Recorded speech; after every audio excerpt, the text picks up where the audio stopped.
اللہ ان سے راضی ہے اور وہ بھی راضی ہیں اللہ سے. اللہ نے جہاں رکھا ہے وہ اللہ سے. ایک پہلو یہ ہے کہ اللہ راضی ہو جائے, ایک پہلو یہ ہے کہ بندہ راضی ہو جائے. رب فرماتا ہے ذالک الفوز العظیم, وہ اللہ سے راضی, اللہ ان سے راضی, یہ بہت بڑی کامیابی ہے. امام محمد غزالی رحمۃ اللہ علیہ سے کسی نے کہا تھا زیادہ مشکل کیا ہے, اللہ کا راضی ہونا کہ بندے کا؟ تو امام صاحب فرمانے لگے رب تو مہربان ہی بڑا ہے, بڑی جلدی راضی ہو جاتا ہے. دو صرف آنسو بہائے سچی توبہ کے مالک راضی ہے. کسی غریب کی مدد کر دے اخلاص سے, اللہ راضی ہے. اللہ تو جلدی راضی ہو جاتا ہے, مشکل یہ ہے کہ بندہ نہیں راضی ہوتا. یہ اس نے ہر روز ایک نئی امید لگائی ہوئی ہے, ہر روز اس کا نیا رنگ ہے, یہ راضی نہیں ہوتا. حضرت موسیٰ علیہ السلام نے اللہ کی بارگاہ میں عرض کی مالک میری قوم یہ عرض کرتی ہے کہ تو بتا تو ہم سے کیسے راضی ہوگا. حضرت موسیٰ اپنی قوم کی عرض لے کر مالک کی بارگاہ میں کوہ طور پہ حاضر ہے. او یارو اسے دل کی تختی پہ لکھ لینا. عرض کی مالک میری قوم کہتی ہے رب کریم کے حضور عرض کریں کہ ہمیں بتائے ہمارا رب ہم سے کیسے راضی ہوگا. تو حضرت کلیم کہتے ہیں جب رب کی بارگاہ میں عرض کیا تو مالک نے فرمایا ان سے جا کے کہو وہ مجھ سے راضی ہو جائیں, بس وہ راضی ہو جائے میں بھی ان سے راضی ہو جاؤں گا. حضرت سیدنا عبداللہ ابن عمر رضی اللہ تعالیٰ عنہ کا صاحبزادہ بڑا سخت علیل ہو گیا. بچے بیمار ہو جائیں تو تکلیف بڑی ہوتی ہے انسان کی طبیعت کو. حضرت عبداللہ ابن عمر کے بیٹے بڑے سخت علیل ہو گئے. جناب عبداللہ ابن عمر بڑے پریشان ہیں, کبھی ادھر جاتے ہیں کبھی ادھر جاتے ہیں, اس حکیم کے پاس اس طبیب سخت پریشان. آپ کے دوست احباب دیکھتے کہ حضرت عبداللہ ابن عمر بڑے سخت آزمائش میں, بیٹے کا انتقال ہو گیا, صحت نہ ہو سکی, اللہ کا حکم آ گیا. اب یہ جو انتقال ہے یہ ظاہر ہے بیماری سے زیادہ مشکل کام ہے, بیٹا چلا ہی گیا ہے. لیکن وہ لوگ کہتے ہیں جب ہم بعد میں تعزیت کرنے کے لیے گئے تو جناب عبداللہ ابن عمر کو بڑا مطمئن دیکھا. تو ہم نے عرض کی کہ حضور اس وقت تو صرف بیمار تھا تو آپ زیادہ تسلی میں نہیں تھے اور اب آپ بڑے تسلی میں محسوس ہوتے ہیں, وجہ؟ تو فرمانے لگے جب تک میری ذمہ داری تھا نا میں پریشان تھا, اب خدا کے کرم اور رحمت کی جگہ پہ چلا گیا, اللہ کا فیصلہ آ گیا ہے اور میں سمجھا ہوں کہ میرا رب اسے اپنی بارگاہ میں بلانا چاہتا ہے, لہٰذا میں پورے طور پر مطمئن. اب میں اللہ کی رضا پہ پوری طور پر راضی ہوں. میرے عزیز جب تک یہ رضا حاصل نہیں, کیا لطیف انداز ہے. وہ ہمارے ایک بڑے زبردست رائٹر تھے صاحبزادہ خورشید احمد گیلانی مرحوم, ان کا ایک مضمون چھپا ایک دفعہ امت کا پہلا صوفی. تو وہ ٹائٹل دیکھ کر مجھے بڑی تجسس ہوا کہ کس کو, چونکہ ہم صوفیاء کی جماعت ہے, کس بزرگ کا تذکرہ کیا انہوں نے, امت کا سب سے پہلا صوفی. تو جب مضمون کھولا تو امت کا سب سے پہلا صوفی انہوں نے جناب صدیق اکبر کو قرار دیا. فرمایا یہ پہلے درویش ہے اس امت کے, حضرت ابو بکر صدیق. حضرت ابو بکر صدیق علیل ہو گئے, بیمار ہو گئے. تو یہ دیکھیے ذرا ان کا انداز تصوف. یار دوست پتہ لینے گئے تو ایک روٹین ہوتی ہے نا, جب لوگ تیمارداری کرنے جاتے ہیں تو کہتے ہیں کسی ڈاکٹر کو دکھایا ہے. سب لوگ آپ کے گرد بیٹھے ہیں تو کہنے لگے ابو بکر طبیب کو دکھایا ہے؟ فرمانے لگے ہاں طبیب دیکھ گیا ہے اور طبیب دیکھتا رہتا ہے. تو کہا پھر طبیب نے کیا کہا ہے؟ کہنے لگے طبیب نے کہا فعال لما یرید. طبیب نے کہا ہے بھائی جو میں چاہتا ہوں نا وہ میں کر دیا کرتا ہوں, جو میرا ارادہ ہوتا ہے پھر وہ میں کر دیتا ہوں. وہ طبیب مجھے کہہ گیا ہے, لہذا جو اس کا ارادہ ہونا ہے اس نے. اب وہ جو ارد گرد بیٹھے تھے وہ بھی تو صحابہ تھے نا, اس باریک بات کو فوراً سمجھ گئے, کہنے لگے اللہ تجھے جزا عطا کرے. یار دیکھو چھوٹی بات نہیں. حضرت انس بن مالک کہتے ہیں 10 سال میں نے نبی پاک کے گھر میں نوکری کی ہے. 10 سال. 1 سال کے بعد لوگ اکتا جاتے ہیں, سارا پتہ چل جاتا ہے. اس کے بعد وہ چاہتے نہیں رہتی, بندہ پرانا ہو جاتا ہے. اکرام احترام الا ماشاء اللہ وہ نہیں رہتا. فرماتے ہیں 10 سال حضور کے گھر میں نوکری کی, پورے 10 سال ایک دفعہ بھی رسول پاک نے اوف نہیں کہا. فرماتے ہیں ایسا نہیں کہ کبھی کوئی ایسی بات نہیں ہوئی جس سے حضور ناراض ہو. کئی دفعہ ایسے موقع آئے, حضور نے کسی کام سے بھیجا, میں جا کے بچوں کے ساتھ کھیلنے لگا, محبوب آئے میں ڈر گیا, لیکن حضور نے کچھ بھی نہیں کہا, مسکرا کے فرمایا تمہیں کام بھیجا تھا کر کے کیوں نہیں آئے. ایک تو یہ کہ مشقت کرنی ہے، دوسرا اللہ کی رضا پہ راضی رہنا، اور تیسری بات یہ سوچیں کبھی ذاتی قسم کی نہیں بنانی، سوچیں ملی قسم کی، قومی آفاقی سوچیں۔ اتنے دوست ہماری خانقاہ سے وابستہ ہیں، یہاں کسی آستانے سے وابستہ ہیں، کچھ ہمارے پاس مدرسے میں پڑھتے ہیں، کہیں بھی آپ پڑھتے ہیں۔ آپ کی سوچیں جب تک ملی اور قومی نہیں ہوتی، آپ بہت زیادہ بھی باصلاحیت ہیں تو آپ کوئی کردار نہیں ادا کر سکتے۔ آپ کو اللہ نے جو صلاحیت دی ہے وہ دین کے لیے خرچ کریں، کوئی بھی صلاحیت ہے آپ کی عزیز، وسیع الظرفی وسیع المشرب، آپ اپنی صلاحیت سے قومی فائدہ کریں۔ آپ کیا مطلب ملی باتیں، چھوٹی باتیں، چھوٹا سا ذہن، چھوٹی سی بات، آپ وسیع بات کریں۔ امام بخاری لکھ گئے،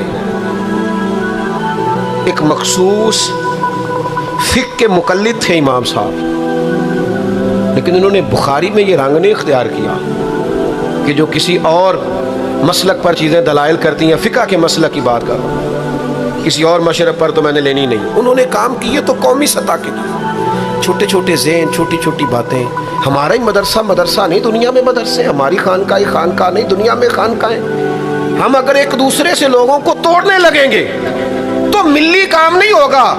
ہم گھر نہیں بنانا چاہتے، ہم رسول اللہ کا دین تعمیر کرنا چاہتے ہیں، دین اس امت کے اندر لانا چاہتے ہیں، نافذ کرنا چاہتے ہیں۔ تو ہم تو تھوڑے سے لوگ ہیں کام کرنے والے جو پوری دنیا میں کام کر رہے ہیں، کہیں بھی کوئی کام کر رہا ہے۔ ہم نبی پاک کا دین لانا چاہتے ہیں تو ہم تو ہر ایک کو سپورٹ کرتے ہیں، جو تھوڑا سا بھی کام کر رہا ہے اسے سپورٹ کرتے ہیں۔ میری آپ سے گزارش ہے، جس کاز کے لیے امام حسین نے جان دی تھی نا، اس کاز پر کام کرنے کی ضرورت ہے۔ اب کیا کرنے کی ضرورت ہے؟ اب وہ پیغام جو امام علی مقام کا پیغام ہے، دین کے لیے کام کریں، بے حیائی کے خلاف، عریانی کے خلاف، بے دین قوتوں کے خلاف۔ لوگوں کو سکون ملے گا، انہیں قائل کریں کہ سکون تمہیں نماز میں ملے گا، عبادت میں ملے گا، دیانتداری میں سکون ہے، قناعت میں سکون ہے، عزت نفس اور خودداری میں جو تمہارے لیے اللہ نے رکھا ہے اس میں سکون ہے۔ لوٹ کے کھاؤ گے تو سکون نہیں ملے گا۔ میرے بھائی، اس سارے پیغام کو عام کرنے کی ضرورت ہے، پھیل جائیں دنیا میں، اور جس طرح اپنے حق میں لوگوں کو قائل کرتے ہو نا، کوئی مجبوری بن جائے، اس طرح لوگوں کو دین کے حق میں قائل کریں۔ منت کر کے بے نمازی کو نمازی کریں، منت کر کے جو دین سے دور ہے اسے دین کے قریب کریں۔ آپ کوشش کریں کہ فروغ دین ہو، جہاں مسجد نہیں تعمیر مسجد میں کردار ادا کریں۔ اپنے لہجوں سے ہر تھکاوٹ اتار کے آگے بڑھو، ملی قومی سوچیں پیدا کرو۔ ہم نے اس وطن کو بھی تعمیر کرنا ہے، دین کے لیے ہم نے اپنے آپ کو پیش کرنا ہے جس حد تک ہو سکے۔ اور دین کی تبلیغ کا سب سے بہترین طریقہ یہ ہے، امام جعفر صادق سے کسی نے کہا تھا میں دین کی تبلیغ کرنا چاہتا ہوں، کیا کروں؟ پیغام امام حسین کانفرنس میں بات ختم کرتے وقت امام حسین کے پوتے کی بات سنا رہا ہوں، کہا حضور دین کی تبلیغ کرنا چاہتا ہوں، کیا کروں؟ فرمانے لگے دین پہ عمل کرنا شروع کر دے، یہ دین کی تبلیغ۔ آپ کا اچھا اخلاق یہ دین کی تبلیغ، آپ کا معاف کرنے کا جذبہ یہ دین کی تبلیغ، آپ کی خیر خواہی، لوگوں کا بھلا کرنا یہی دین کی تبلیغ۔ صرف تقریر سے تبلیغ نہیں کریں آپ کا عمل اور کردار یہ دین کی تبلیغ ہے۔ آپ اپنا انداز زندگی بدل جائیں، انداز خوبصورت کر جائیں، یہ دین کی تبلیغ شروع ہو جائے گی۔ 3 باتیں آپ کی خدمت میں رکھی ہیں اس پورے گفتگو کا نتیجہ۔ ایک تو زندگی مشقت والی، محنت والی، جد و جہد والی۔ یہ جو نوجوان آرام ڈھونڈتے ہیں نا، سکون، اقبال کہتے ہیں لہو مجھ کو رلاتی ہے جوانوں کی تن آسانی، یہ تیار ہو جائیں۔ مشقت، جد و جہد، کوشش۔ اور دوسری بات، اس کوشش کے بعد بھی رب جو فیصلہ کرے رب کے فیصلے پر راضی رہیں، مقام تسلیم و رضا والی زندگی گزاریں۔ اور تیسری گزارش، سوچیں سطحی نہیں، ذاتی نہیں، عالمی سوچیں۔ میں بڑے درد سے یہ بات عرض کروں، لوگ اپنی ذات کے لیے دین کا استعمال کرتے ہیں، اپنی ذات کے لیے۔ جو میرا ذاتی مخالف ہے میں اسے یزید کہہ دیتا ہوں، میرا ذاتی مخالف ہے۔ ہمارا ذاتی مخالف ہوتا ہے، ہم کہتے ہیں بے ایمان ہو گیا، او خدا کے بندے